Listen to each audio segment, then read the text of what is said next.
కరీంనగర్ జిల్లా చిగురుమామిడి మండలం చిన్నముల్కనూర్ సమీపంలో ఘోర రోడ్డు ప్రమాదం చోటు చేసుకుంది. డీజిల్ అయిపోవడంతో స్కూల్ సమీపంలో రోడ్డుపై నిలిచిపోయిన ట్రాక్టర్ను వెనుక నుండి వేగంగా వచ్చిన పల్సర్ బైక్ ఢీకొట్టింది. ఈ ప్రమాదంలో బైకిస్ట్ గోడ మహేష్ అక్కడికక్కడే మృతి చెందాడు.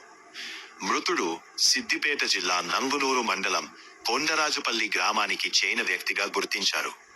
కరీంనగర్ నుంచి హుస్నాబాద్ వైపు ప్రయాణిస్తున్న సమయంలో ఈ దుర్ఘటన జరిగింది. స్థానికుల సమాచారం ప్రకారం రోడ్డుపై ఎటువంటి హెచ్చరికలు లేకుండా ట్రాక్టర్ నిలిపివేయడం ప్రమాదానికి కారణమైందని తెలుస్తోంది. ప్రమాదం జరిగిన వెంటనే స్పందించి ఉంటే ప్రాణాలు కాపాడే అవకాశం ఉండేదని గ్రామస్తులు అభిప్రాయపడుతున్నారు.